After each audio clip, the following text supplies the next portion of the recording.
Welcome to a playoff edition, an NFL playoff edition of Ian Cameron's Football Frenzy. NFL Wild Card Weekend is upon us. No more regular season games. No more Week 18, thankfully, where you're wondering which teams care and which ones don't. Everybody cares now at this time of year because it's win or go home.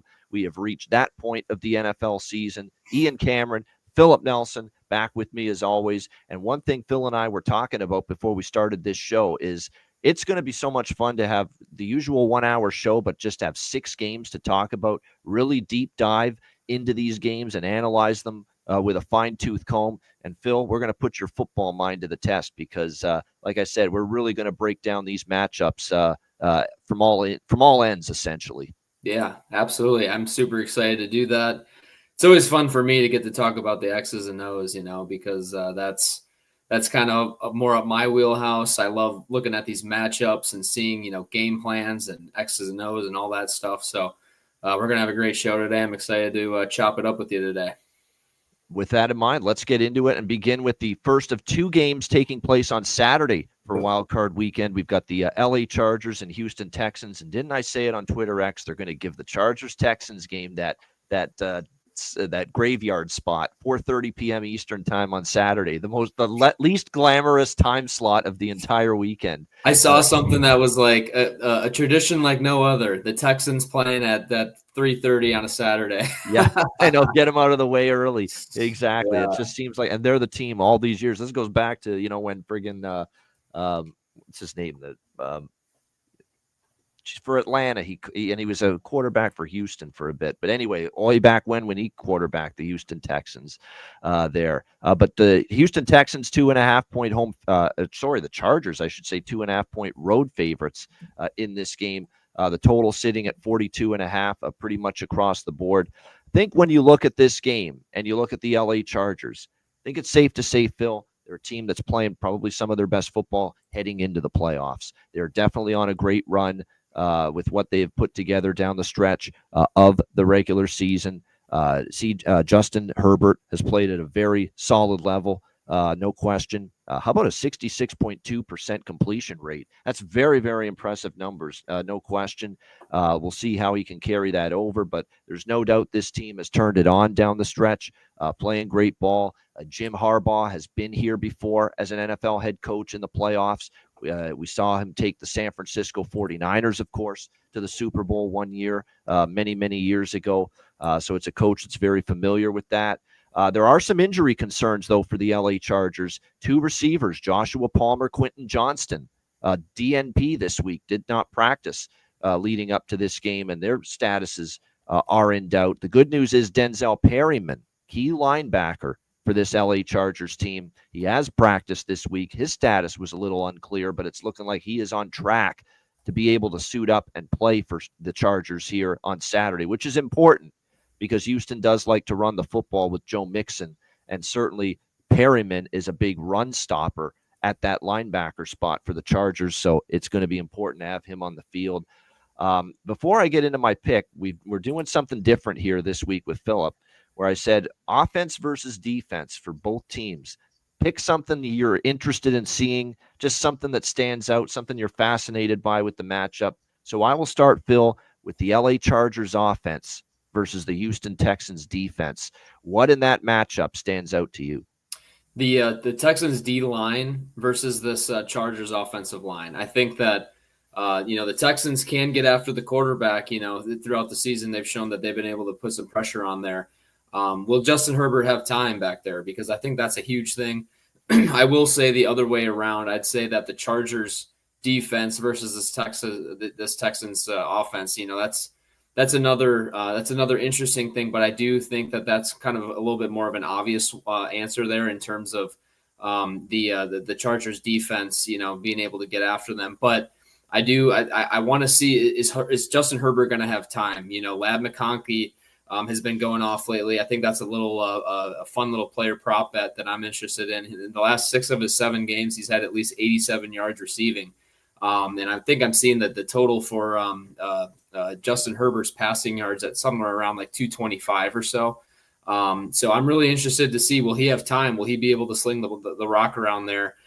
because I think the only way that the Texans have a chance here is if they're if up front they can get to the quarterback. So I think that's a really interesting matchup to me. There you go. I like it. You hit it out of the park, both sides of the ball. Houston offense versus Chargers defense, Chargers offense versus Houston defense. I will say this about this game here, too. I'd like to see a more aggressiveness on early downs from Houston in this game. I find way too often Bobby Slowick, the offensive coordinator here, it's too predictable on first down. It's always get Mixon involved. Second down and 8. Even then, he's going to go to the run one more time, and here's C.J. Stroud in third and long situations. And in this case, a guy like Joey Bosa is able to tee off, and Khalil Mack able to tee off on you a little bit. And I know these are guys, especially Mack, not maybe at his prime like he was years ago, but if you're going to put your quarterback, Phil, and your offense in these third and long situations over and over again, you got to break tendency at some point. Right. And, I think that's the one pitfall. Everyone's talking about what's wrong with this Houston offense, because even since getting Nico Collins back, which was big, and they've been better certainly a little bit since he's been back, they still haven't been that offense that was just tearing things up last year when Houston had that incredible regular season and run to the playoffs, including giving Baltimore a tough game in the playoff round. Yeah. I think the concern for me is that they're too predictable. They've become too predictable, Houston, especially with just featuring Mixon almost every single time on first down.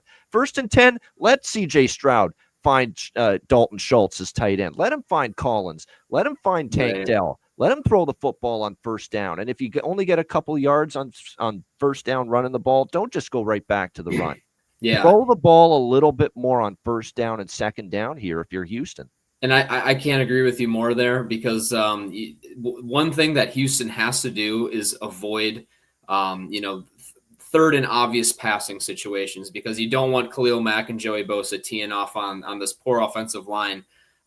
C.J. Stroud was sacked an AFC high 52 times. And it might be the weakest offensive line. I just want to say exactly. That. So in the playoffs now, Houston. They need to get in third and short to help out C.J. Stroud there. Obviously a little bit of a regression there, but as a quarterback, I'm a quarterback's quarterback. So when you're getting teed off like that, it's tough, And so I think, to your point, they need to be successful on first down to avoid those third and longs.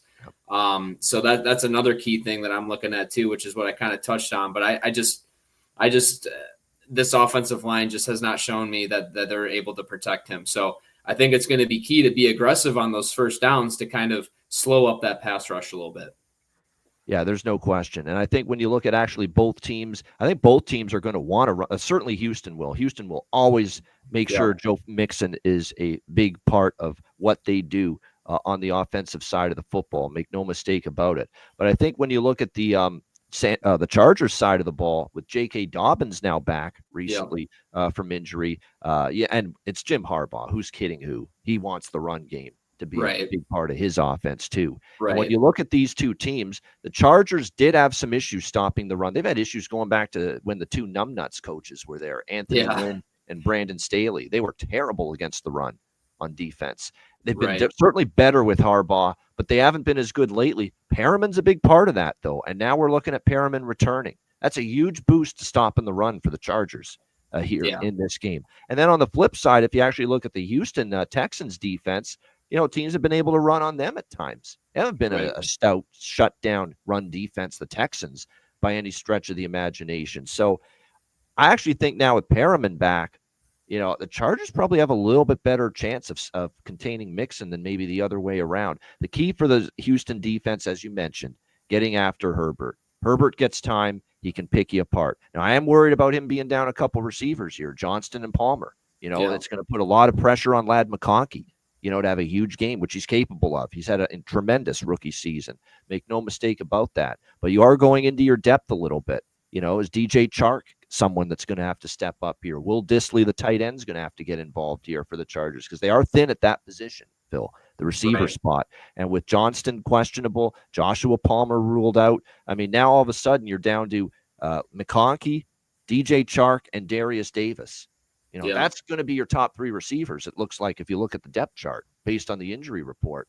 So those guys have got to show they can. It can't be just Ladd McConkey and Will Dissly. You need something out of Darius Davis in this game. You need something out of DJ Chark, who's been around the block. He was in Jacksonville years ago. He's got to step up now. Right. And I think the other thing too, just, knowing Jim Harbaugh and just how he's been playing all year long as well. I see this as a game where he wants to control the clock as well and utilize the run game as he always does. So with that being said, that's kind of why I'm also kind of leaning towards like a slower game in the sense of just bleeding out clock, run, and then you're going to see those play action passes, which obviously with these receivers out for the Chargers, I can see them really just trying to establish the run, as Jim Harbaugh always tries to do. So I think that's another thing. It's going to be one of those games where I think the Chargers really want to control the clock. Yeah, that could be certainly something they are looking at. I know there's a good a prop that's interesting. C.J. Stroud under pass attempts, because I think the run game is going to be so vital potentially here for the Houston Texans, because they're just so consistent upon being able to run the football here. All right, coming to the actual pick on this game and the bets I'm looking at here with the Chargers Texans. At less than a field goal, I'll be on the Chargers. I will say it right now. I think Houston won a horrible division when you look at Tennessee and when you look at Jacksonville and you look at Indianapolis. Indianapolis really wasn't even that good anyway. And that was the next best team after Houston, that god-awful fucking AFC South, which was a disaster this year. Right. They just did not play as well as a team this year, in my opinion, the Houston Texans. And to me, the key is going to be their secondary is pretty solid, led by Stingley. And certainly, of course, they've got the good edge rush led by Will Anderson. No question. Those two elements have to come through for them, because if they don't, and this is a limited secondary now or limited receiving core, I should say, now for the Chargers.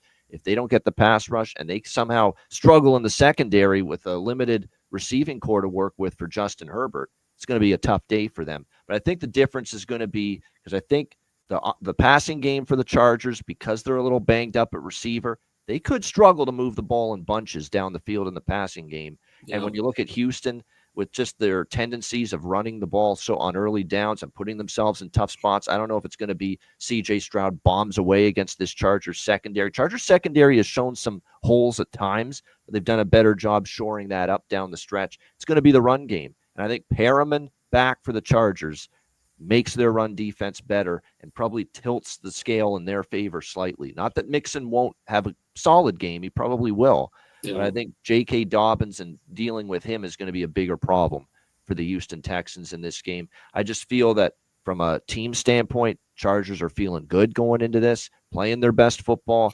And really, and I know Houston had a get-well spot at the end of the year there against Tennessee, 23-14. I can't put too much stock into that with just Tennessee's disaster of a season. We also have to remember that against the best teams they've played here, Phil, 26-23 loss to Detroit, 27-19 loss at Kansas City, and they got absolutely bombed 31-2 on Christmas Day by the Baltimore Ravens. So in their last three games against playoff-bound foes, 0-3 for this Houston Texans team. At less than a field goal, I wouldn't want to lay much more than 2.5, 3, but at less than a field goal, it's the LA Chargers for me, lean under the total. Phil, your final thoughts here and pick for Chargers Texans. Yep. I'm totally on board with you there. I think, everything we touched on all these points, but I think this is going to be a lower scoring game, bleed out the clock, run the ball, establish the run for the Chargers.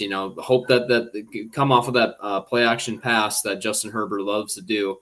To try to fill in some of those chunk plays, but missing some of those weapons is going to be a major key here. And then I just think that this Chargers D line in front seven is just going to be too much for the Texans to handle. I foresee the Texans trying to feed Joe Mixon as much as they can. But at the end of the day, I just don't think that that's going to be where they're going to find their success, and they're going to have to try to find something through the air and win on first down, which I don't see them doing. I agree here. This is a lay the points for the Chargers and an under for me. All right, there we go. Chargers and one prop I'll throw out there. You already mentioned Ladd McConkey. He is going to be featured a ton, obviously, especially now with Quentin Johnston maybe out and Joshua Palmer already being ruled out for the Chargers. Normally, when I like touchdown score props, I like to look for the bargain bin. I like to look for the plus 200, plus 300, the longer shots, rather than take the obvious choice. But I still think even at plus 150, because I'm seeing plus 150 still available out there for Ladd McConkey to score a touchdown. I think it's a great bet. I think he's going to find the end zone. He's always targeted in the red zone by Justin Herbert. So that one definitely makes sense to me. All right, the second game on Saturday, Pittsburgh Steelers, Baltimore Ravens. This great rivalry for a third time this season, this time in the wild card playoffs. Baltimore 9.5-point home favorites, 43.5 the total. Came into this game thinking, right away, I mean, how do you bet Pittsburgh right now? The season is spiraling out of control for them. It was not a good finish to the season for the Steelers. 0-4 straight up down the stretch, including a loss to Cincinnati, 19-17 last weekend.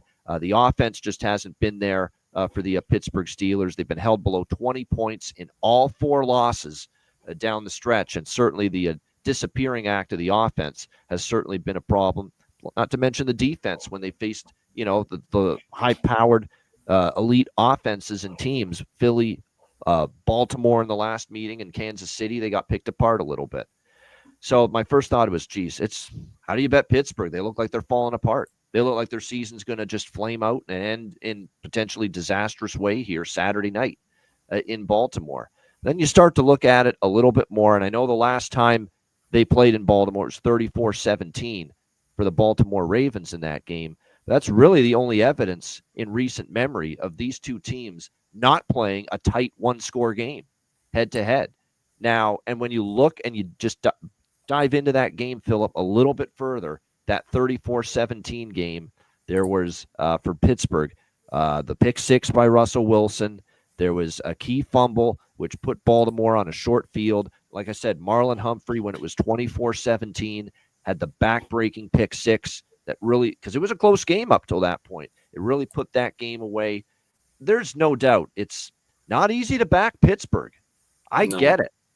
But doesn't this feel like you're paying a premium here on Baltimore? We're talking about a division rivalry series where prior to that 34-17 win, a win and a margin of victory for Baltimore that was influenced heavily by turnovers, it just feels like you're paying a premium here on Baltimore. You're not getting a bargain, let's put it that way, to lay the points here with the Baltimore Ravens when every other Steeler-Raven game before that 34-17 win for the Ravens a few weeks ago was a one-score game. The question is, can Pittsburgh hit the reset button? Can Mike Tomlin put it in his players' minds to just, flush it? Fuck it, what just happened the last 4 games. Flush it. It's a new season now. Everyone's 0-0. You almost have to treat. Can he get that kind of a mindset instilled in his players going into this game here against the Baltimore Ravens? When you look at the Pittsburgh offense, clearly not good enough, scoring fewer than 20 points. It is worth noting, though, in the game against Baltimore, first of all, like I say, the pick six that Russell Wilson threw. He also turned the ball over right by the goal line. Remember that in that game? Russell Wilson was scrambling, got a first down inside the 10, took a huge hit. I think it was from Kyle Hamilton. Ball came out, and Baltimore recovered. They were going to score on that, or it looked like they were at least going to get a field goal, if not a touchdown. So there were huge turnover-induced swings in that game that really flipped it into a blowout in what was otherwise a close game there.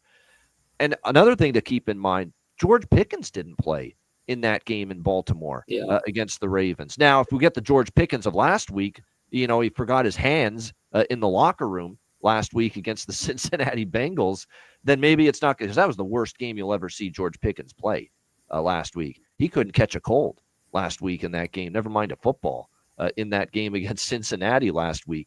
But we still think he's a pretty damn good receiver. And is he really going to have that kind of a horrific game again?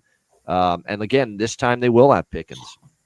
And there are still some concerns, Phil, about that Baltimore secondary, as we know. They're good against the run. I wouldn't expect Jaylen Warren and Najee Harris to go off against that good run defense, but pass defense is still the concern here for this Baltimore team. And now that you got George Pickens back, can you get a decent game from the likes of Calvin Austin, who has stepped up at times for the Steelers? Van Jefferson, as the old man, Mike Williams got something still left in the tank. Ben Skoranek, the Notre Dame product, and shout out to Notre Dame getting to the national championship game with their win last night. Made me some money as well in the process, which I thank them for. But nevertheless, Ben Skoronek's been decent at times. Can these guys step up? And with Pickens back, there are weapons to attack against this still somewhat under, like Humphrey's great, Hamilton's great. The rest of the secondary, for Baltimore here. And then on the flip side, I think when you look at the Baltimore offense versus the Pittsburgh defense, they did a great job in the game in Pittsburgh, but certainly they figured some things out. Overall, Baltimore and Lamar Jackson has never had an easy game of it against Pittsburgh, but you also have to remember, even though that was 34-17 in the game in Baltimore, one of those touchdowns was a pick six, so they really only scored 27 points in that game. And, the Pittsburgh defense has struggled, no question. Can they get it back on the rails? The pass rush is significant. It's got to contain and corral Lamar. This has got to be a TJ Watt game. This has got to be an Alex Highsmith game. This has got to be a Cam Hayward game. If the Pittsburgh Steelers are going to be competitive and have a chance to win this game, it's going to be critical for them against Lamar. So we'll go to Phil now on his offense versus defense thoughts in this game. Steelers offense versus Ravens defense. Ravens offense versus Steelers defense. What stands out to you about those two matchups on those sides of the ball? So the first thing for me, and I kind of have two here, but going back to our first down discussions here, the Steelers have been horrid on first down, and I think that's a huge thing that everyone's been talking. Like if you watch any of the major sports networks this week, they're talking about the Steelers on first down in this game, and there's some grumblings that Justin Fields could have some packages this week, and I always say that I think it's smart to do that. Exactly. Get those, on first down, get 4 or 5 yards, put you in second and medium, and that's huge. So first off, I want to see how the Steelers operate on first down versus this Ravens defense, and whether or not, Justin Fields gets some of these packages, because I think that would be very smart for them. Change up the pace, give them a different look. I don't know how often Justin Fields got in on these the Baltimore games. I didn't see how much he really played, but I think that's going to be a really smart thing for the Steelers to do. Especially as the game goes on, you kind of see that these stagnant drives. Get Justin Fields in there, give him a little, put the fear in the defense that Justin Fields could run around. So that's kind of my first thing. But on the other side, I want to see Todd Monken. He can be their little Lamar, right? Yeah, exactly. Exactly. Not quite as fast, but he's still freaking fast.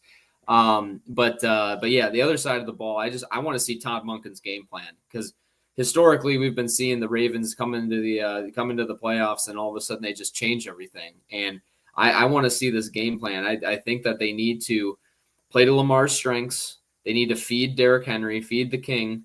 And once again, these playoffs, man, you do not want to go backwards in these playoff games. And I know that statistic out there where, you go backwards on first down, and you dramatically decrease your chance at any points in this. So, I want to see Todd Monken's game plan. I'm really interested in seeing what they do, especially with Zay Flowers out. That's a huge thing here as well.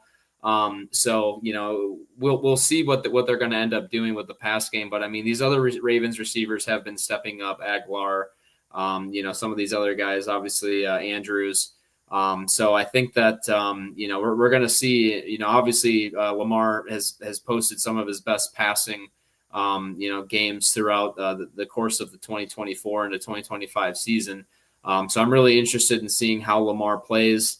So yeah, we'll see what happens there, but they cannot forget about feeding the King. And I know that, I think I saw, in Baltimore, it's like 12 to 15 mile per hour winds and going to be, around 35 degrees. We're getting some weather down here in North Carolina. We're supposed to get a little bit of snow over the night. So I don't know if that's going to hit Baltimore or not. I didn't see, when I checked the weather, I didn't see any forecast for snow or anything like that, but just to further that point, the weather's not going to be that big of a deal for any of these outdoor venues. Yeah. It's going to be a little bit chilly, but no precipitation, no wind in Baltimore, none in Buffalo, none in Philadelphia.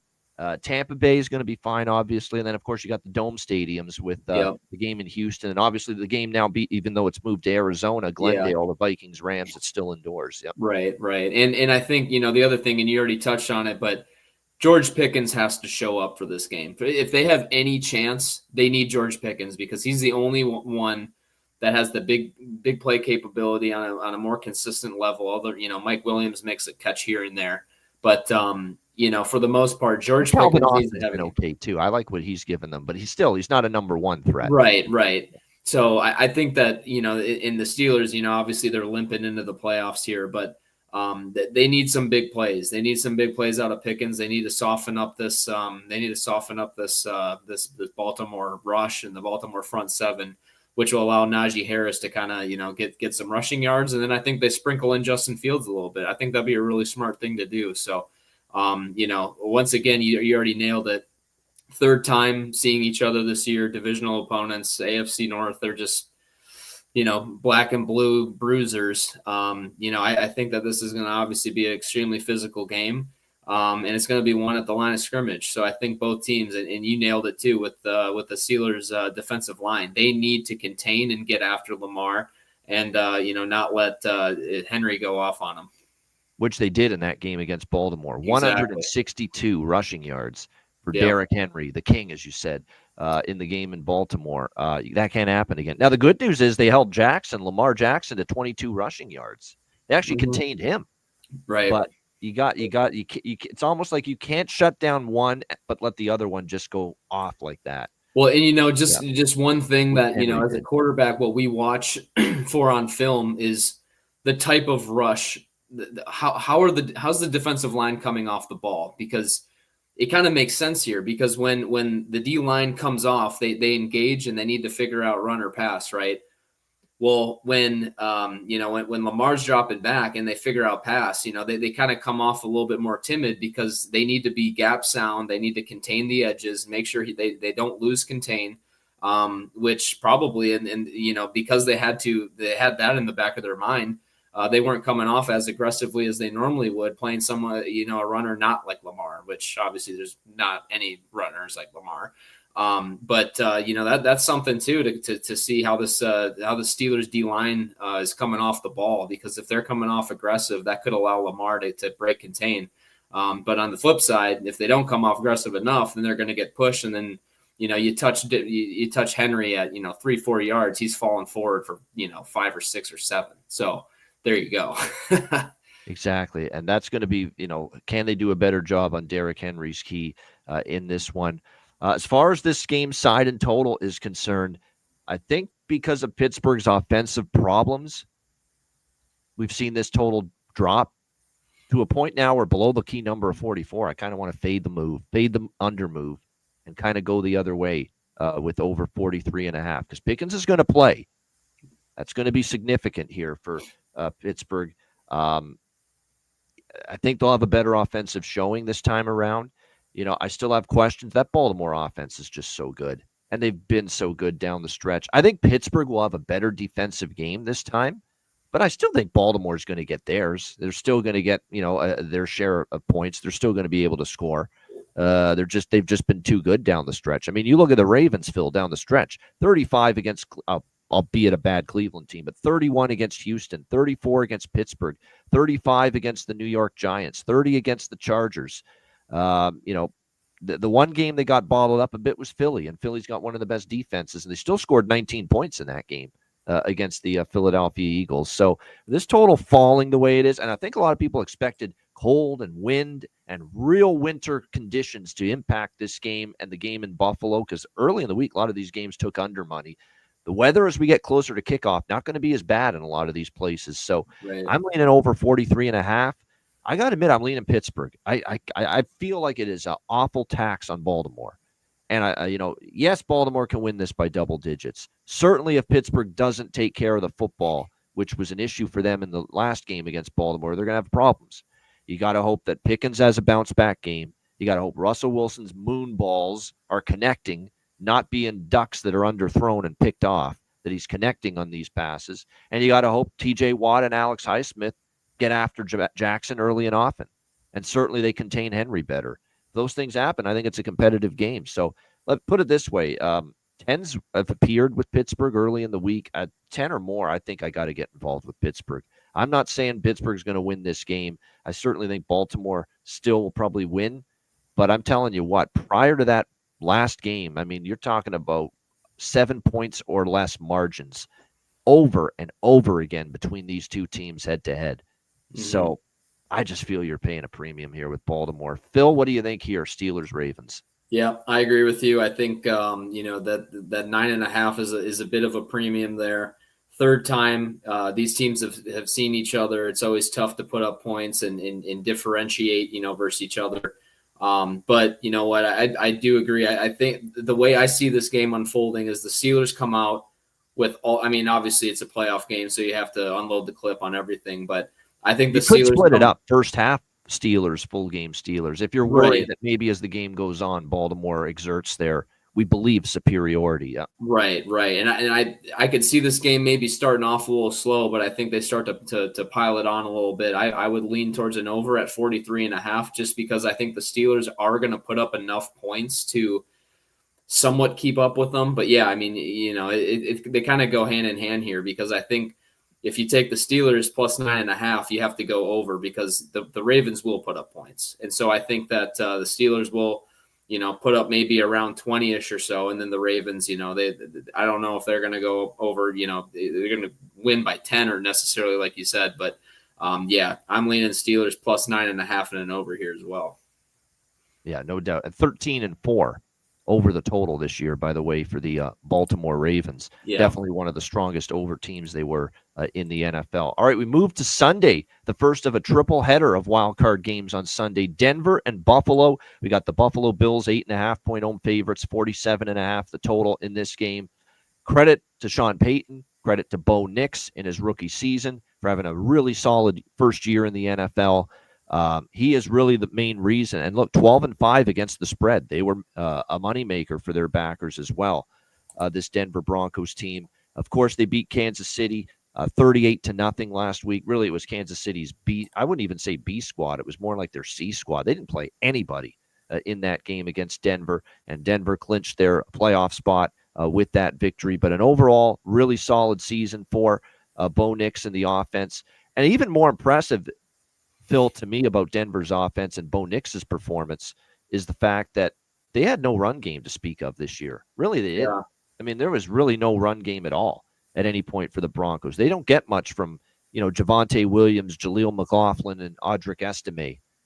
This is definitely a pass heavy to the extreme offense. Bo Nix, the concern for him is, can he go on the road? This is one of the craziest environments in the NFL, Bills Mafia in Buffalo, and handle those elements. That's going to be the question. And when you start to look at this Denver team overall, and you start to look at the wins they've accrued, Kansas City with all backups, Indianapolis, mediocre team, Cleveland, bad team, Las Vegas, bad team, Atlanta, mediocre team, missed the playoffs, Carolina, horrific team. I mean, where is the good wins against playoff-bound teams for the Denver Broncos? You don't see many. What's their bet? Tampa Bay? I guess that's their best win early in the season, because their wins were Las Vegas, New Orleans, Carolina, Atlanta, Las Vegas twice, Cleveland, Indianapolis. Their best, Jets, turned out to be a disaster this season. Saints. Their one quality win was against Tampa, 26-7, and Tampa was coming off a big win against Detroit. So I don't want to take it all away. They played great, Denver, against Tampa. That's the one win against a playoff team. And Tampa was coming off the big win against Detroit. And I don't think Tampa was focused, or Tampa was feeling themselves after going to Detroit and beating the mighty Lions. One of only 2 regular season losses that the Detroit Lions had this year. So Denver took advantage of that in that spot. But you look at the other games. They lost to Pittsburgh, a playoff team. They lost, of course, early in the year to Seattle. Didn't end up making the playoffs. They lost to the Chargers, a playoff team. They got blown out at Baltimore, 41-10. They lose to Kansas City at Arrowhead. They lose to the Chargers in the second game. They blow that game when they had the early lead, and they couldn't stop Justin Herbert and the Chargers in the second half. Mm-hmm. So the ability to beat a team of this caliber on the road, a rookie quarterback making his first road start in the postseason, I'm going to have to see it before I believe it. And I love Denver, and I've made a lot of money with Denver, Phil. I've been on the Broncos quite a bit this year. I don't know if this is the spot for them. Even though I do think Buffalo has some vulnerabilities, especially on defense a little bit. Yeah. That's where Buffalo can be a little susceptible. But the way I look at it, Buffalo has been able to corral some of the offenses in Buffalo that have been pass heavy. That I think is something that they can benefit from here. Like I said, this is going to be a tricky spot. The Bills have done a nice job covering outside receivers like Marvin Mims, like Cortland Sutton for Denver. They've been very good at that. You know, they don't really have over the middle weapons. They don't have an elite tight end, Denver. And from that standpoint, that's the kind of part of the field where Buffalo's defense in the passing game has been beaten. You know, so is that going to be something that Denver's able to take advantage of? It's the big question. On the flip side, when you look at the Buffalo offense, you know, I know Denver's been pretty solid in terms of the run. The run defense is okay. So we'll see with James Cook, Ed Davis, Ray Davis, I should say, James Cook, Ray Davis, and Ty Johnson can get the run game because they use a stable of backs, Buffalo. But outside of Pat Surtain's tremendous. We know that at the corner spot. Pat Surtain the second. But outside of that, there's a lot of vulnerabilities in that secondary and in that pass defense. And Amari Cooper was questionable, but it looks like he's been practicing. He's going to play. So I think for the first time in a while, Phil, when you look at this Bills offense and for Josh Allen, what he's got at his disposal, he's going to have all his receivers finally ready to go. He's got both his tight ends healthy now. Shakir, Cooper, Coleman, Mac Hollins, good to go. Kincaid and Knox at tight end, good to go. All running backs healthy, the O-line healthy. This is as healthy as the offense has been. I think it's a challenge for Denver. I can't get out of my mind, Phil, that on the road against a team in Buffalo's stratosphere, Baltimore, they got whipped. They got destroyed. They couldn't stop the Ravens. They gave up 41 points in that game. It was a blowout loss. This is lay it or don't play it for me. But I like the Bills even more in a teaser. You can get them in a 6-point teaser down to 2.5. There's another team that I really like in a 6-point teaser with Buffalo. I'll mention that later. I lean Bills. I like Bills team total over in this game as well. Which is in this game, the Bills team total is 27.5. So it's below that key number of 28. I think they can get 28 at home. Remember, this is a team that scored 30 in a majority. They had a 30 points or more streak going, the Buffalo Bills, until the game against New England, where they only scored 24, but that was kind of a flat spot for them. And then they put up 40 against the Jets, and then never mind last week. They rested everybody. Right. But for the most part, they have scored 30-plus points, the Buffalo Bills, 8 of their last 10 games. And the only games they didn't, flat spot against New England off the big Detroit win, and then the game where they rested everybody against the Patriots again last week. So I like that team total. I like the full game over as well because it doesn't look like weather's going to be that bad in Buffalo. I think Bills get 30-plus. Broncos get like 20. 21. I think the Broncos will score a bit, but not enough to keep pace for a full 4 quarters with Buffalo. So that's the way I'm looking at it. Phil, your pick on this game, but also Bills offense versus Broncos defense, Broncos offense versus Bills defense. You're interested in. Everything you said, I'm on board with, and I think that if the Broncos have a shot here, the main matchup I'm looking for is this Pat Surtain and this Broncos secondary versus this Bills passing attack, because I think that if they're going to have any chance in this game, they need to contain the passing game and try to force Buffalo to run the ball a little bit, maybe not give up those massive plays or anything like that. And I think that the Broncos have a shot at doing that, to be honest. But like you said, on the road, this Bills team is very healthy. Josh Allen's out on a mission. Personally, I don't see it happening, but that's kind of the matchup I'm looking for here. And I'm curious as to see how they're going to use Surtain versus all these weapons, because it's not like Khalil Shakir and Amari Cooper. I mean, they've both had, huge games. So I'm curious as to how they're going to use Surtain on this one. But I think that, because another interesting thing I'm seeing is a lot of people taking Josh Allen under 2 touchdown passes. And, with that being said, I could see, maybe Josh Allen runs 1 or 2 in. But if that's the case and this Denver secondary is able to contain the pass game, that's what will give them a shot here. But like you said, I'm seeing this more as like a 20 to 30 plus game here. It's lay it or don't play it for me too with the Bills. But however, on the other side, I do think that Sean Payton's going to draw up a good game plan. Him and Bo Nix seem to be working very well together. I could see them putting up 17, 20 points or so. But in this atmosphere, I just don't see them doing enough to win the game. And so that's why I think that the Bills can win by 9 or more here. And I like the over as well. I just think for Denver, the difference is going to be their offense is probably going to be one-dimensional. It's going to Right. all fall on the arm of Bo Nix and the Yeah. receivers. Sutton, Devon Vele. I give Devon Vele credit. He's been a really nice receiver for them as Yeah. well this year, and of course Marvin Mims. It's going to fall on all of them because there just hasn't been much of it. Meanwhile, you look at Buffalo. What can't they do? They can run. Right. They can hand it off to Cook, Davis, and Johnson. They can throw it deep to Amari Cooper and Shakir and Coleman.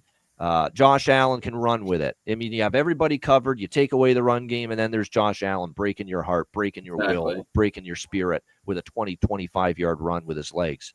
I mean, that's going to be the difference. Buffalo can just be so multifaceted on offense, and it's just, I think, going to be a little overwhelming here for Denver's defense, which, again, a lot of their best defensive stats this year have come against those weaker slate of opponents when they've been asked to stop a Baltimore and a Justin Herbert and a Lamar Jackson, and that's where the defense has struggled for the Denver Broncos. So, but again, I'm a little leery of the 8.5 because of backdoor stuff late in the game. I really like the Bills in a teaser.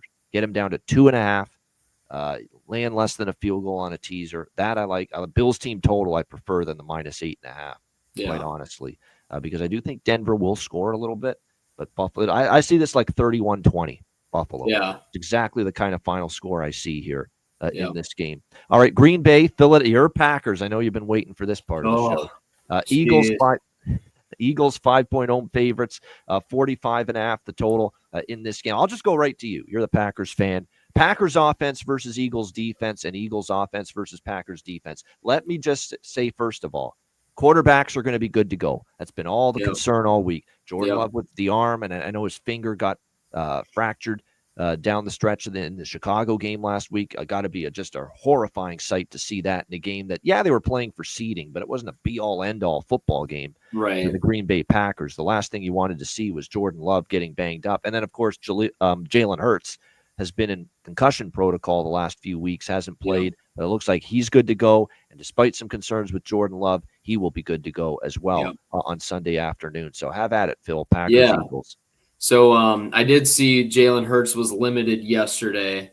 So, just as a quarterback, I always like to get those reps in during the week. And while, especially coming off a head injury. Especially coming off a head injury, which I have plenty of experience with that as well. And so with that being said, I think the biggest matchup that I'm seeing here, if the Packers have a chance in hell in this game, it's going to be the Philadelphia passing attack versus this Green Bay secondary, because, AJ Brown's kind of dealing with a little bit of a knee thing, I guess. Jalen Hurts coming off of this. I think that if the Packers are able to make them one-dimensional, and this is the other thing, I think, and I say that the reason why I'm saying that matchup is because I think the Packers need to shut down Saquon. So I could actually pivot and say, hey, Packers, run defense versus Saquon, because I think what they need to do is they need to force Jalen Hurts to beat them through the air. What's going to win out there, Phil, with that? Because the Green Bay run defense has been a little bit better down the stretch. Yeah, there's no doubt. They've been better at containing the run. They didn't let their old teammate Aaron Jones go nuts in the Minnesota game, even though they lost that game. But at the same time, the run defense has been better. But we all remember what happened down in Mexico. Week 1 of the season when Saquon Barkley, let's be honest, I hate to be crass about this, but they treated the Green Bay run defense like his bitch. Yeah, exactly, because he just ran right down their throat, game, start to finish in that game, and they had no answers for him. So, and I guess it's kind of funny because now as I kind of say this out loud, the reason why I'm saying the passing is because I think that the Packers need to come out and establish to stop the run. So I could kind of pivot and say Saquon versus the Packers run defense. But I just, what can't happen is if they shut that down, they cannot get torched through the air, which, last week, versus the Bears, I mean, and I think a lot of that was just bad situational football on the Packers end. But, and obviously the Bears are not the Eagles. But, I think that the Packers are going to come out in packages where they're stacking the box. They need to get bodies in the box to force the Eagles to get out of those looks. And I know that the Eagles aren't typically a team that gives Jalen Hurts the reins to kind of, check out of plays. It doesn't really appear to me that they do, two play calls in the huddle. A lot of times teams will call 2 plays in the huddle. They come out and load the box. They run the pass play. That's what happens a lot. And I foresee the Packers establishing the fact that they are going to load the box, not let Saquon beat them, and they're gonna make Jalen do it, and AJ Brown, and Devontae Smith, and AJ Brown, who won't have to deal with Jair Alexander on the other and side. that too. That's the other thing, Jair Alexander is still not playing, so. I think that's going to be a huge thing here, and the other little side note, and it's funny because I have been impressed with a lot of the things that Jordan Love has done, and he hasn't been as consistent as I would like to see. And I know that he's, this is year 2 starting for him and everything, but do you think Brett Favre or Aaron Rodgers are coming out of that game last week?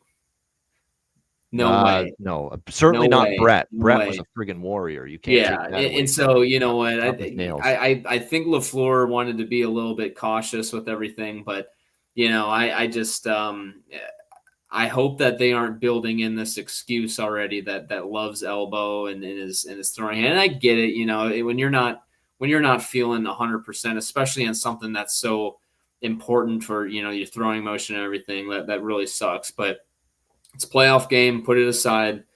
Take your injections, your medications, whatever you got to do. Get that going because I think on the other side of the ball here, the Packers, they're going to have to win through the air. And I think one thing that really scares me, and it's funny because I've been really kind of sour on Christian Watson as well. But the one thing that guy does is he runs by people. So I think without he's got dynamic speed and he takes the top off the defense. Exactly. And I don't know who's going to do that for Green Bay without him. And that's the issue. Romeo Doubs, Dontavian Wicks, any of these guys? Right. Exactly. Not really. Because, and I personally have always said, throughout the whole year, I thought that Romeo Doubs is kind of the most complete receiver that the Packers have. He goes and high points the ball, runs good routes, all that stuff. But it's funny because actually now that I've seen the offense without Watson, that deep threat guy that just, and even on plays where he doesn't get the ball and the defense just sees his speed running down the field, it stretches the defense. It allows things to open up underneath. Yeah. And I think without a guy that's running, that 4.2, 4.3 40 running down the field, that's going to be a huge loss for the Packers, unfortunately.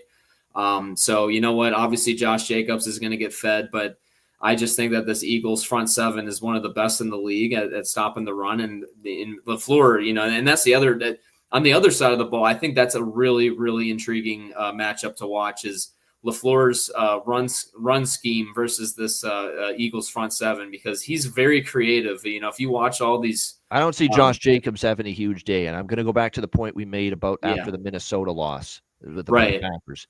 Throw the football early in the game. Yeah. You're going to lose anyway. Don't be cautious. Don't be this, Katie bar the door philosophy. Yeah. Go after it.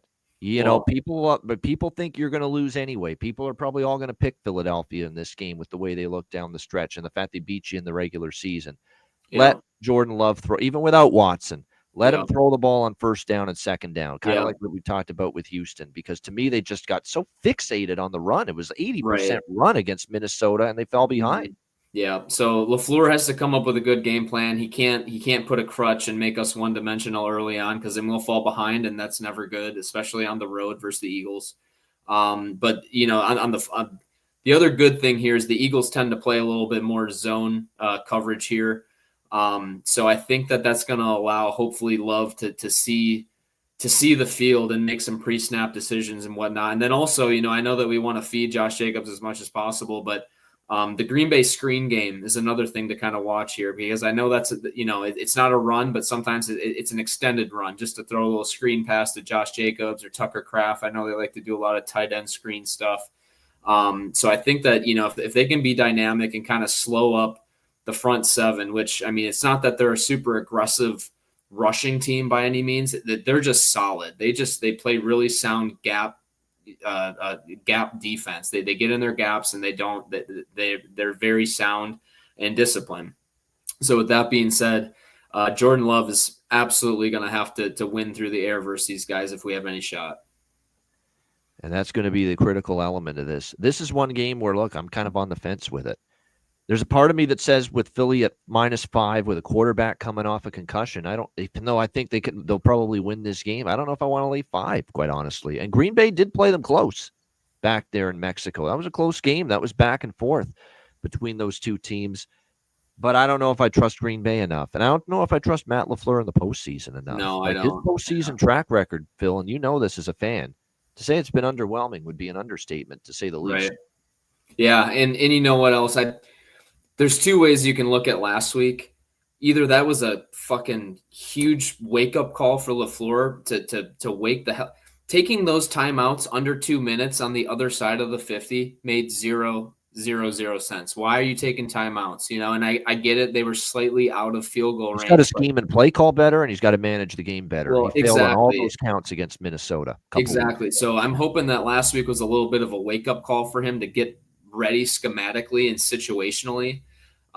So, that could either be a wake-up call or it could be just, proof of the pudding, and they're going to do the same exact shit. So, I don't know. The Packers have also been a team to me that's been limping into the playoffs here. And also, look at our track record versus, I keep saying ours. Philly, the 2 Minnesota games and the 2 Detroit games. You didn't win a single one.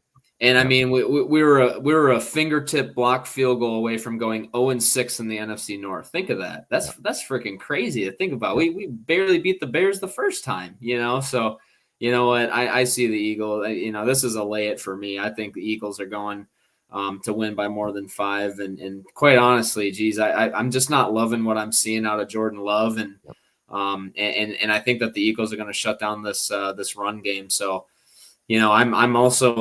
I'm leaning towards an under here as well, but I just don't think the Packers are going to put up points. And I also think that the Eagles are going to really just try to feed the hell out of Saquon. So it could be something similar to the Chargers-Texans game. They are bloody slow on offense, Philly. They used to play with some pace when Sirianni first got there, but now under Kellen Moore, and especially this year, they take the air out of the football. They run it heavy, and they drain that play clock down to like almost 0 with every snap. Yep. Yeah, exactly. So you know what? I see this as I could see this, being like a freaking 21-10 type game, 24-10 type game. So, I just don't see it with the Packers right now. We're not going into the playoffs with any sort of momentum, So especially through the pass game, which I think is the most important thing for the Packers right now.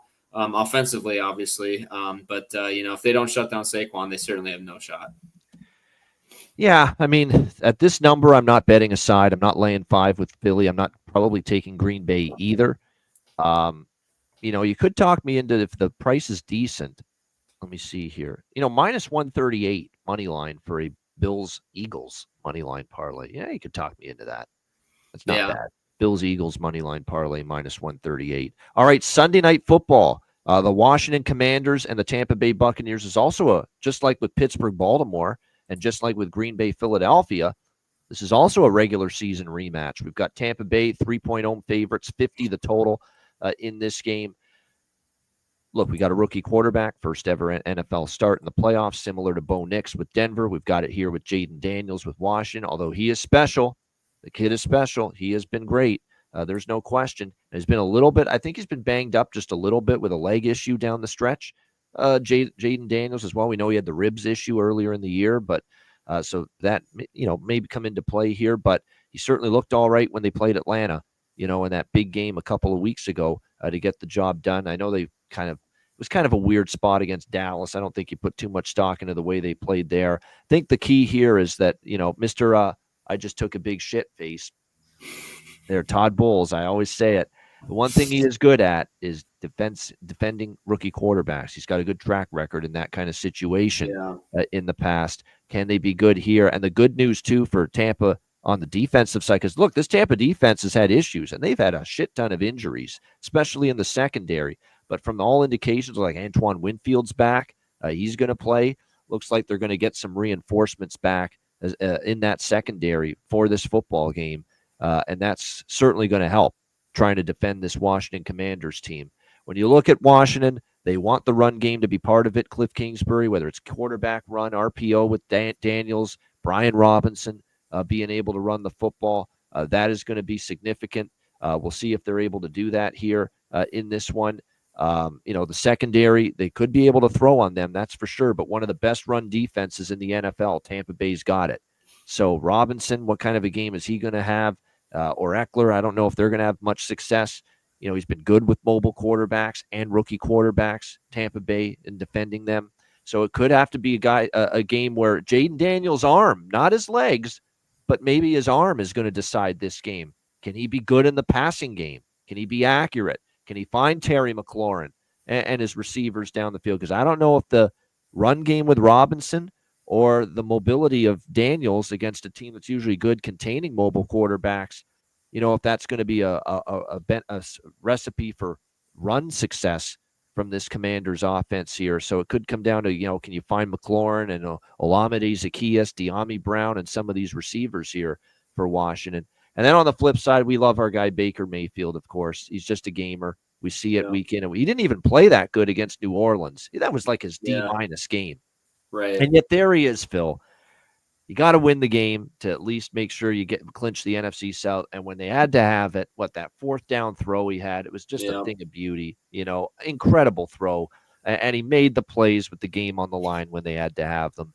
And Tampa Bay has got the experience in the playoffs that maybe Washington lacks a little bit. Remember, there's a team that won a playoff game last year against Philly and gave Detroit a really tough game in the divisional playoff round as well.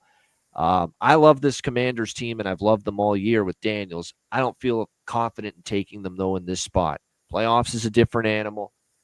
Tampa Bay only laying 3 at home. They're getting a little bit healthier in the secondary, which is huge because that position group, as you know, Phil, the secondary has been decimated for Tampa Bay the last several weeks. The fact they're getting healthier helps them. I do have a lean of the Bucs here at -3. I like this over. This is one of my favorite totals of this wild card round. I think this could be the highest scoring game of all the wild card games. It was 37-20 in favor of Tampa Bay in the regular season meeting, but things have changed quite a bit.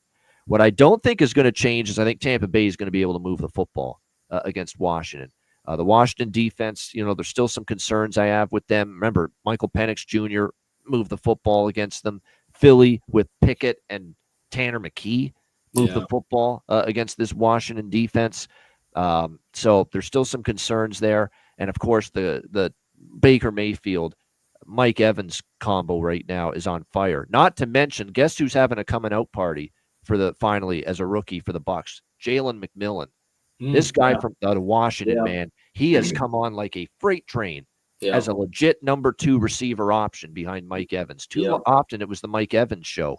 And now here's Jalen McMillan really stepping up lately for Tampa Bay, becoming that legit second option for Baker Mayfield other than Mike Evans. And that's now something that the Washington secondary, which is a little spotty, is going to have to deal with here. So at 3 or less, I could only look at the Tampa Bay side. And I like this game over the total. I like the total more, over 50. I think Tampa gets into the 30s. Like I said with the Denver game, I think we could get still 21-24 out of Washington because they got 20 in the first game. Washington's offense has improved quite a bit since that. It was the first game of Jaden Daniels' career in the NFL when they played Tampa way back in week 1, and they still scored 20 points. So I think they're going to get into the 20s. The problem for me, Phil, is I don't think Washington's keeping Tampa out of the 30s. And I think they're going to have a hard time containing this, surging Buccaneers offense here. What do you think? Both sides of the ball, Bucs offense versus Commanders defense, and Commanders offense versus Bucs defense. Boy, this is one of the most obvious ones, right? Marshawn Lattimore versus Mike Evans. Those two absolutely hate each other. I cannot wait to watch. That's what they got him for. That's deal with a Mike Evans type. That's always fun to watch that matchup there. And I think I was seeing that Marshawn Lattimore has kind of got the best of Evans lately. I think I saw something like an average of 3 catches for like 50 or less or something on him. That's a good stat, and knows him well. All those New Orleans, Tampa Bay games. Exactly. So I think that's going to be a really interesting matchup. But on the other side of the ball, I will say I think you nailed it too. Will Jaden Daniels be able to use his arm, versus his Buccaneers defense, which, you said it, the Buccaneers secondary is getting healthy, which is huge for them because, I know the Buccaneers They've kind of struggled. They had their struggles throughout the year as well. And I remember me always just talking about them jamming and not getting guys off their routes and whatnot, and playing, sitting back, blitzing and playing zone. I'm not particularly scared of the Commanders' a run game that much. I don't really foresee them going too much on the run game or anything here, but I think it's going to come down to Jaden Daniels carrying this team if they have any chance. But it's funny, I'm seeing a lot of people saying the wrong team is favored here, but I kind of disagree. I just think that Baker Mayfield is a man on a mission. I think Mike Evans, it's about time for him to get Marshawn Lattimore. They're at home. I agree with you here. I think this is an easy over. This should be a fireworks on the scoreboard type of a game. So I'm excited to watch this one for sure. Yeah, fun game for Tirico and Collinsworth, who will have the call of this one on NBC on Sunday night. This could be a game with a lot of good offense to it. Yeah, I'm kind of with you. I like the over more, though. I just like Washington so much that I feel like I'm only going to lean Tampa Bay or have maybe a small bet on the Bucs because they've been a very good moneymaker for me. It's just, look, because history dictates that the rookie quarterbacks do struggle that first playoff start. Yeah, they absolutely. really do. And so the other little stupid little bet, half joke, over or under 2.5. How many times Collinsworth says Patrick Mahomes? Yeah, exactly. Somehow we'll incorporate. He's got so many Patrick Mahomes type of tendencies. You'll hear him say that. Yeah. Patrick Mahomes. Oh gosh, but yeah, I think Baker Mayfield's a man on a mission. I think he has this experience, and you know what? I agree. I think this team winning a playoff game last year is huge. And they won it at home against Philadelphia in the wild card round. Exactly. So I think this Bucs team is going to put them up, and I think that the Commanders will too. So I'm loving this over, and I expect the Bucs to win this one. -3. I feel like this plays pretty well actually. Are you laying that? You think? Certainly, I lean that way. If what's the money line here on this? It's either the -3 or the money line. The money line's -154, the cheapest money line. Yeah, I'd almost just play the 2.5 or 3 instead. I'd almost parlay Bucs and Eagles or something like that, money line or something. You'd get a really good price on that if you want to go with those two. Bucs and Eagles just at one book would be +130. Yeah, there you go. You get plus money on it. Yeah. Yeah. We're putting betting ideas in Philip Nelson's head with these parlay calculators going in the background here as we break down these games. But yeah, lean Tampa for sure. And like I said, if Washington were getting like 6 or 7 in this game, I'd probably be on the Commanders. But like I said, they're in a spot now they got to win the game or come close. Right. If they're going to cover the number. Are they ready for that yet? I don't know. I don't think so, just based on Tampa won a playoff game last year. They're at home.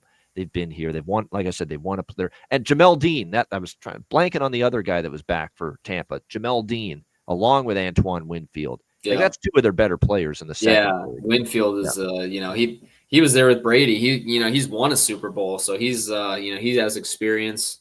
Guy coming out of Minnesota. Shout out Minnesota Gophers. So there you go. See, you still love them deep down inside the Minnesota Gophers.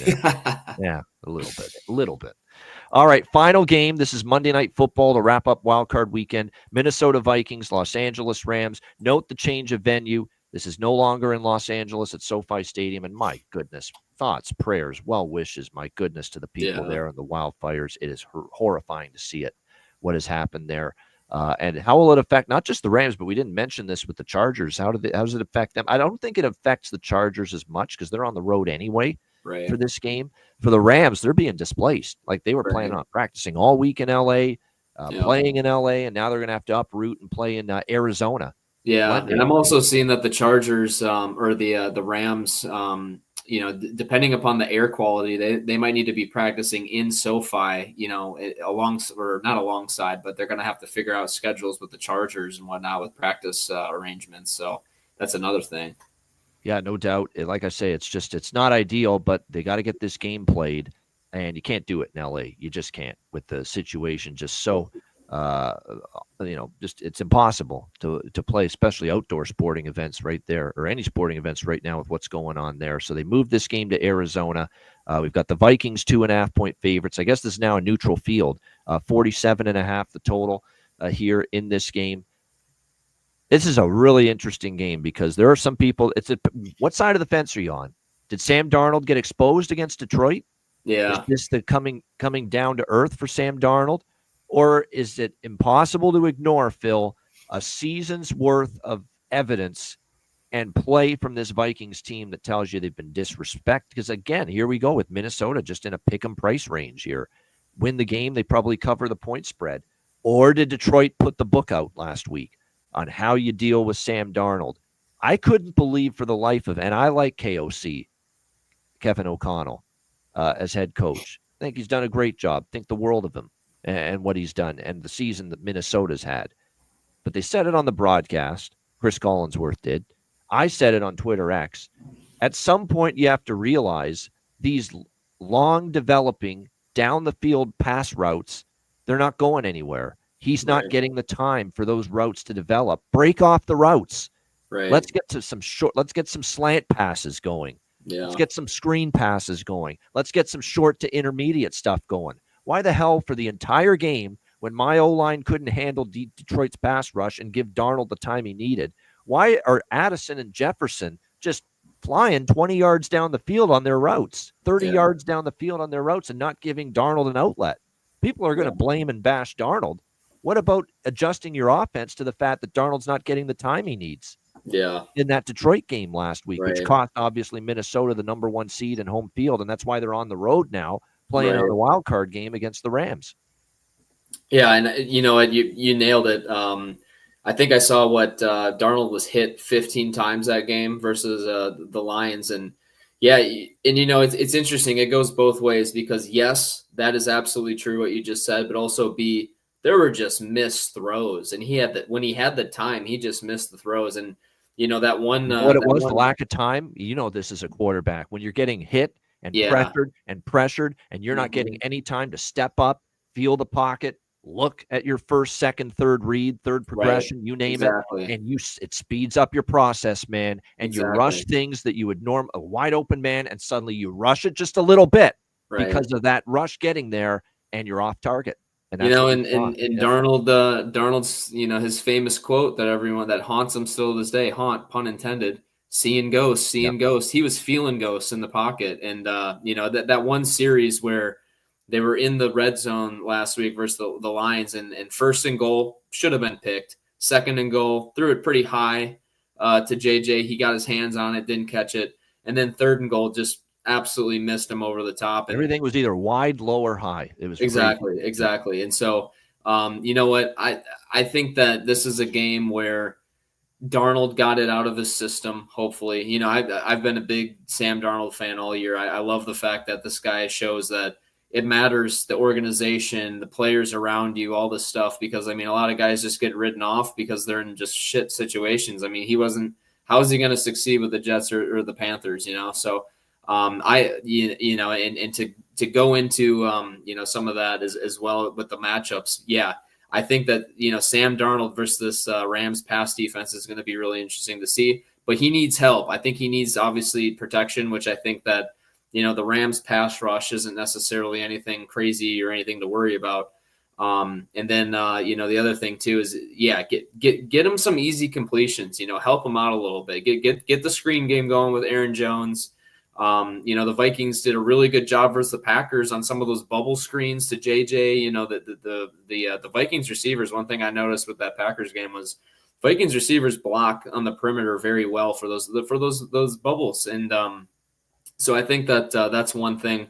On the flip side, the other matchup that I'm really interested in. Where the hell was the Packers pass rush against Minnesota? Well, exactly. I mean, and that's the thing. Like, if you have a shot versus Sam Darnold, you have to make them feel it. It's eerily similar almost to Kirk Cousins, because when Cousins is feeling something, you know, he gets off his spot, he kind of, you know, panics a little bit, and I think that's what quarterbacks are great with the blitz when they're under pressure, or their QBR under pressure is really good still. Yeah, there's a lot of quarterbacks that can play still really good football under pressure. Sam Darnold's not one of those guys. No, and I mean, and even the you know, the open field downs, there were still like throws where he had more than enough time and just was missing guys. So I don't know what that was with Darnold. I feel like that wasn't that I'm expecting that to be an outlier performance, and I think that might be something that really kind of makes him motivated to fix that going into this week.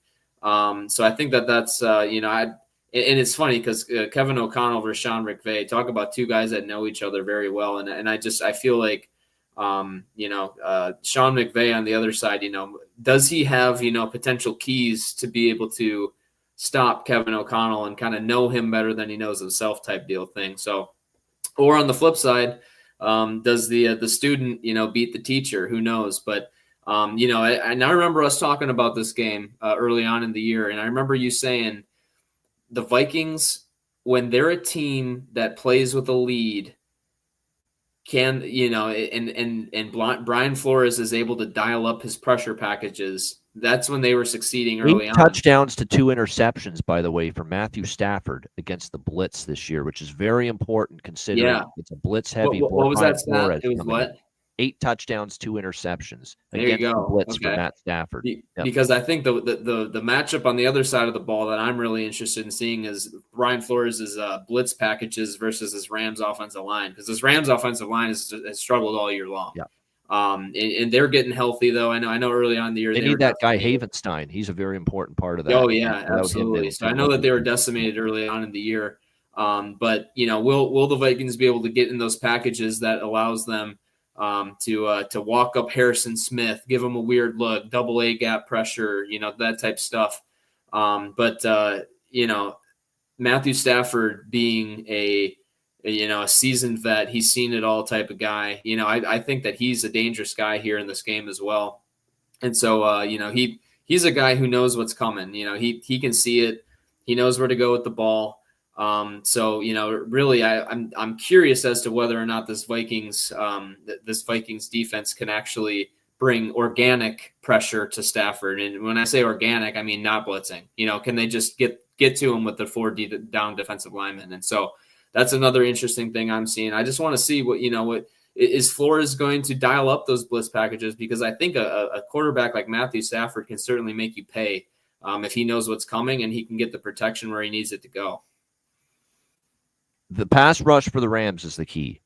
I don't know if their pass rush is quite as good as Detroit, and not to mention that was in Detroit, where you can't hear yourself think in the huddle with Sam Darnold. But that crowd, as you know, was just nuts at Ford Field. That's become one of the strongest. That's not going to be the case here. This is going to be a neutral field. It's going to be very easy to communicate at the line of scrimmage for Sam Darnold in this game. That's huge. And I don't know if the Rams pass rush is nearly as good as Detroit's. That being said, they do have a couple of good young players that are only going to get better at getting after the court. Jared Verse and Braden Fiske. Those two guys, they're already really good for the LA Rams. And if they get home, they're going to cause problems for Darnold like Detroit did. That's the critical handicap here, is that pass rush for the Rams getting home. I'll say this, though, about the Rams offense. That's why it's hard to handicap the total. They've had games where they've ripped up 30, 40 points, and then there's been games where they've been completely shut down. And it's like, what the hell happened to the Rams offense against Arizona in the game they needed to win a couple weeks ago? 13-9, and the offense didn't look good at all in that game against the Arizona Cardinals. They struggled to finish drives against the New York Jets the week before that. Yet when they played Minnesota, this is another regular season rematch here in the wild card round, they scored 30 points against the Vikings, 4 touchdowns, 1 interception for Matthew Stafford, 279 passing yards, 25 for 34. He sliced and diced this Minnesota defense. And they couldn't stop Puka. Against the blitz, he's a very good quarterback. Right. And Puka, oh my gosh, remember that? I mean, Puka Nacua, I mean, holy shit. They had no answer for him. So I anticipate 106 at 7 receptions, and then not to mention Cooper Kupp at 5 for 51. Yeah, so there you go. And I think that, both teams have their work cut out for them with containing Puka and then also Justin Jefferson. So, and I know Justin Jefferson, I think he had like 115 yards receiving or something like that in that first matchup. So, I think that, the Vikings are going to have they need to have a big game out of Addison, potentially Hawkinson, Aaron Jones. They need those other weapons to step up, because I don't think that McVay is going to let Justin Jefferson walk over him again. So, no doubt.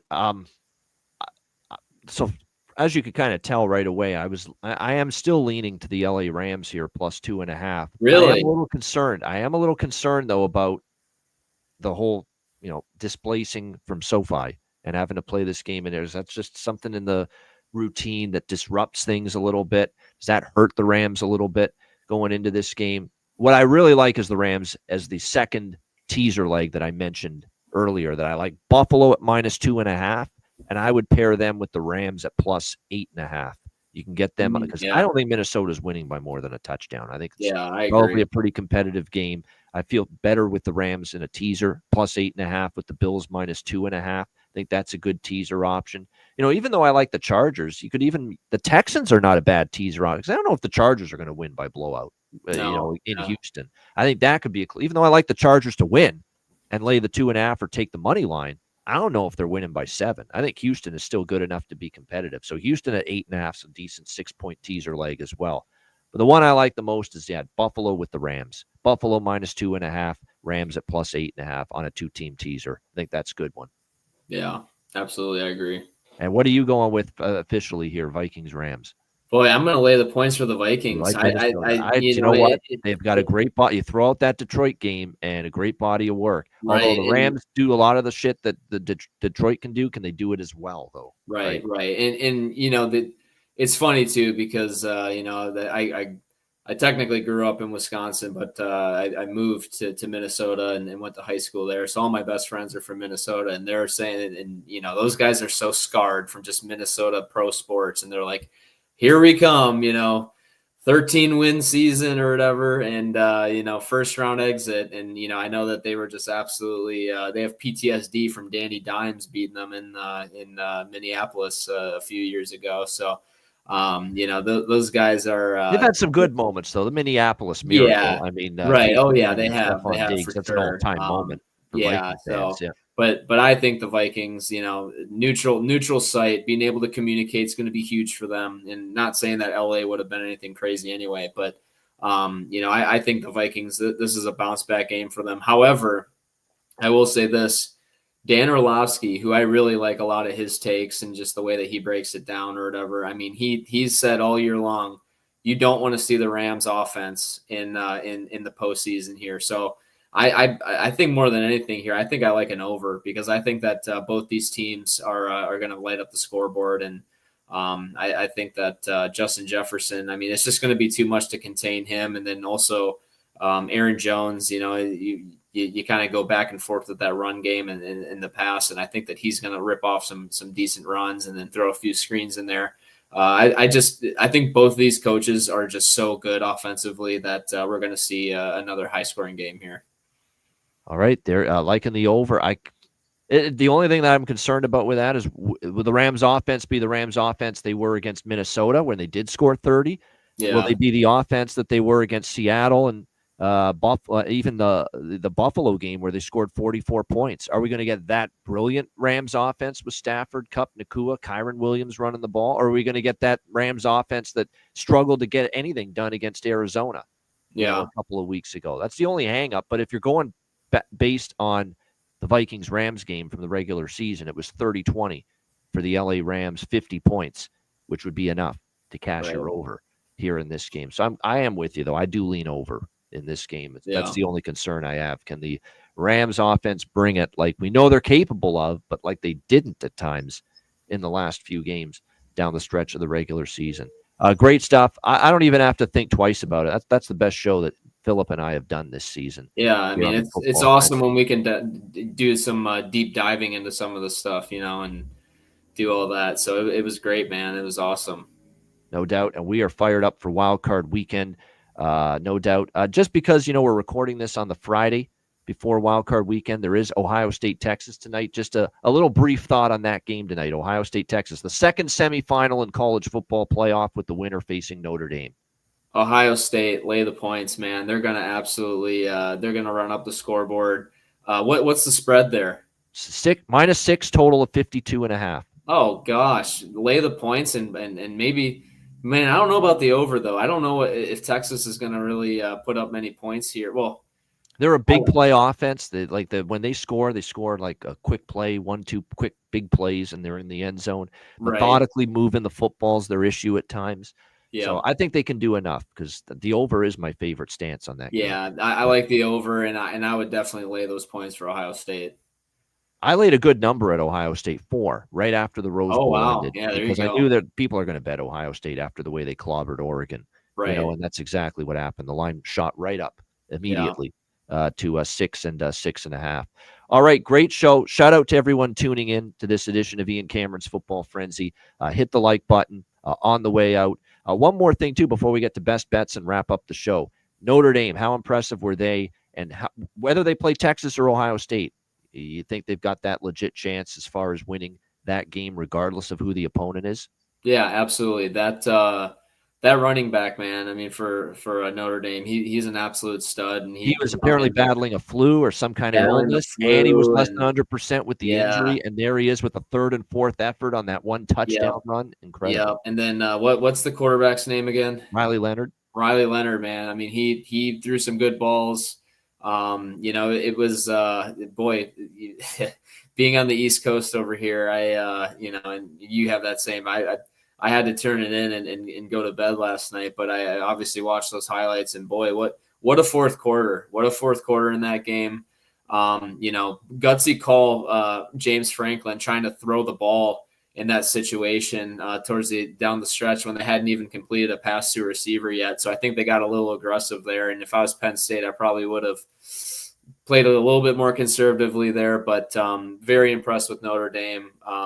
I think that they're going to be an extremely tough opponent for Ohio State. I'm already writing in I'm penciling in Ohio State there. I think that's going to be one of the most fun matchups I think that we've seen in years past for a championship game. So I'm going to be the Mike Gundy this year as far as my age is concerned. I'm a man. I'm 40. I'm turning 40 later this year. I'm still a night owl, and it's really work-related because I like to do the absolutely handicapping work late in the night so I get ready for the next day's card. But a lot of my friends, they're like you, where, it's like 11 p.m. hits, and it's good night. It's time to go to bed. It's 10 for me. Jeez. Yeah, we got work. We got wife and kids, all that I'm stuff. up at 5 a.m. every day. Yeah, exactly. So, and guess what? You're younger than them. All my friends are in their late 30s for the most part, and you're younger than them, and you're doing that. You're going to bed early. So they shouldn't feel I'm going to tell them, you shouldn't feel too bad. I do this Football Frenzy show with this guy who's like 10 years younger than all of you guys. So stop your complaining. He's younger than you, and he's going to bed early too. Yeah. It is what it is, though. Yeah, it is what it is. All right, best bets to wrap up the show, Philip. Wildcard weekend best bet. What do you like? I have a feeling I might be stealing yours, or you probably thought about this one, but I love that Commanders Bucks over at 50. I think that's going to be a high scoring game. Both these defenses have let up some points as of recent, and I think that between Baker and Jaden Daniels, I think that they're just both going to play really incredible games. I'm really excited to watch those matchups. I think Mike Evans is going to, I think he's going to. I think he's going to get Marshawn Lattimore this time around. So I think that it's going to be a lighten up scoreboard. My second little, bet as we kind of did the show and, talking about parlays and whatnot, I would do an Eagles money line paired with a Bills money line. I think that those two teams are advancing, just given their situations and their matchups and being at home and just who they're playing against. So that's kind of my little second one that I'm 100% doing that one. You can accuse Philip Nelson of a lot of things. You can't accuse him of being a homer. I'm telling you right there as a diehard Packers fan that I don't like our chances this week. No. Bet the Eagles in a money line parlay with the and that's a good. It's like plus 130, plus 140 for that Philadelphia Buffalo money line parlay here for Wild Card Weekend. But the official best bet is Washington Tampa Bay over 50. Actually, over 49.5, the best number out there with this one. Nice. So over 49.5 for Commanders Bucks for Philip Nelson with his best bet. My best bet. Let's see if we can get right into the swing of things with a winner right off the hop for Wild Card Weekend. I'm going to take the LA Chargers, the Lightning Bolts, minus 150. I'm going to go with the money line. I'm not screwing around with the 2.5 and the 3. You never know. 1.2 point win. crazier things. It is the playoffs. These teams just win. Doesn't matter how many points, even if it's just 1 point. So I'm going to play it a little safer and go Chargers money line here, minus 150 against the Houston Texans. I just like the way they're playing. Harbaugh took a team to the Super Bowl with the 49ers with Kaepernick over a decade ago. Knows how to win in the postseason. And look, DeMeco Ryans is a good coach too, but I don't like the way Houston played this year compared to last year. Feasted on a weak division. I think the Chargers get it done. Chargers minus 150 against Houston for my best bet. That's a wrap. Philip, anything to say before we say goodbye? No, I mean, boy, but what a fun show. Fun to get into all the details with you here. Do a little deep dive. I think some really good matchups this weekend. I don't really foresee any major blowouts. I only think, that Ravens-Steelers game could potentially get out of hand eventually, maybe. But, I think Tomlin and the Steelers, their third time seeing each other. I think it's going to be a fun one as well. So what a great slate of matchups. I'm excited to watch them. So good luck, everybody. Yeah, good luck to everyone, and thanks for tuning in. Hit the like button on the way out, and we'll be back next week. It'll be divisional playoff weekend next weekend. Looking forward to that as well. For Philip Nelson, I'm Ian Cameron. Have a great wild card weekend. Enjoy the games, and good luck. And we will be back with you next week for the divisional playoff preview edition of Ian Cameron's Football Frenzy.